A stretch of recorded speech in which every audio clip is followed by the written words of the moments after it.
going to be something that wasn't released or handled or corrected.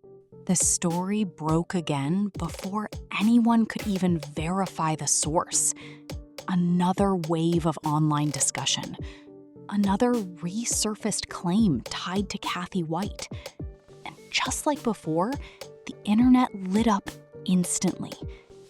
Not because anything new was confirmed, but because something old was brought back into circulation. And that's where it always starts. Not with answers, with fragments. Small pieces that never fully connect, but somehow keep getting pushed together anyway. Cathy White's name wasn't always part of this kind of conversation. She was known in entertainment circles, PR work, modeling, industry events in New York, small appearances. Nothing that suggested she would become part of a long-running online mystery. But years later, that changed. And once her name entered internet forums, the narrative stopped being about her actual career.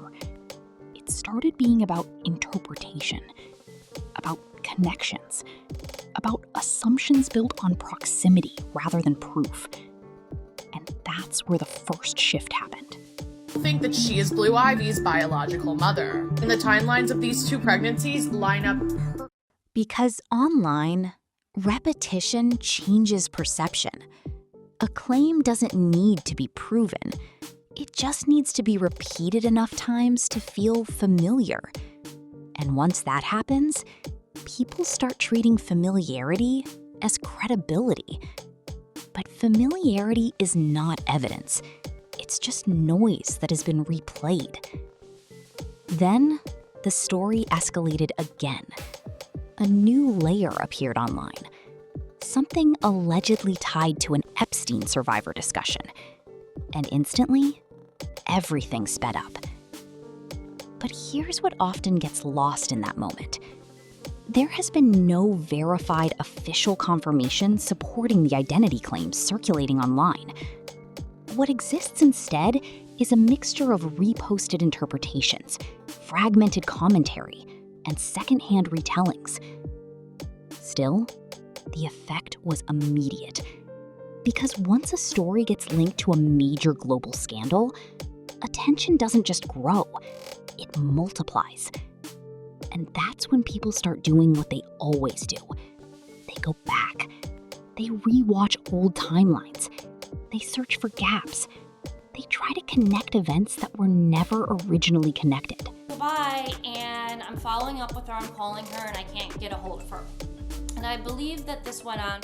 And that's where the illusion of pattern begins.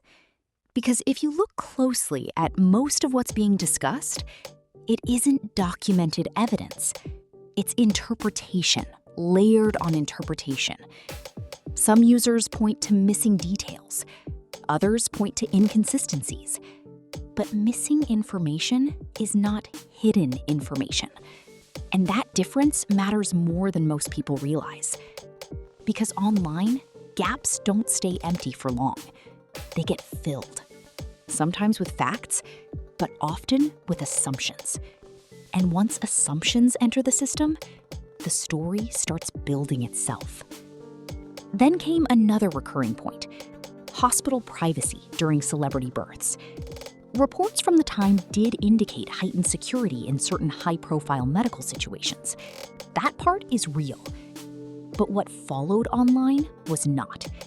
Because elevated privacy got reinterpreted as something far more dramatic. Security procedures became suspicion. Restricted access became speculation. And ordinary protocols turned into narrative fuel. But again,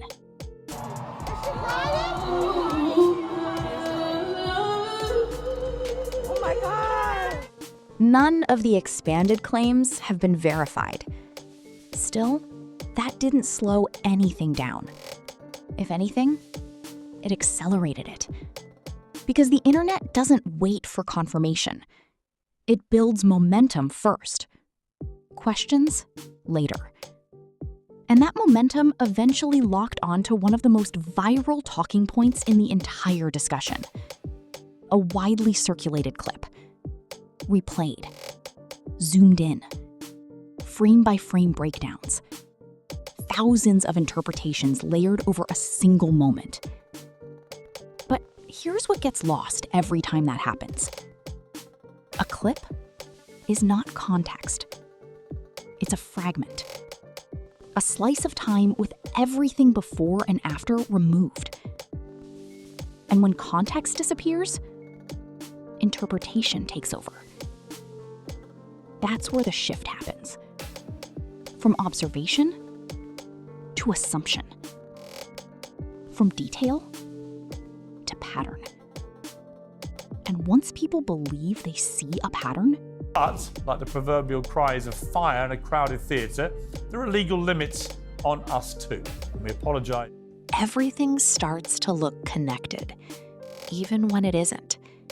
That's when commentary from online figures entered the conversation. Some amplified the narrative, others questioned it, and social media did what it always does. It kept everything alive at the same time. Agreement, doubt, speculation, denial, all circulating together. No single version ever winning completely. And when official responses or legal denials entered the picture, that created a split reaction. For some people, it meant closure. For others, it meant something else entirely. Because in modern internet culture, denial doesn't always end a story. Sometimes it extends it. It becomes part of the story itself. And that's where perception divides. One side sees resolution, the other sees concealment. So here's the real question. Why do stories like this refuse to disappear, even when nothing new is confirmed? Let me know what you think in the comments. And if you're into deep analysis like this that you won't find in mainstream media, subscribe to Spotly. Consider telling her story to me on the record, which implied to Because the answer might not be about Cathy White at all. It might be about how the internet turns uncertainty into something that never finishes. And once a story becomes unfinished, it never really ends.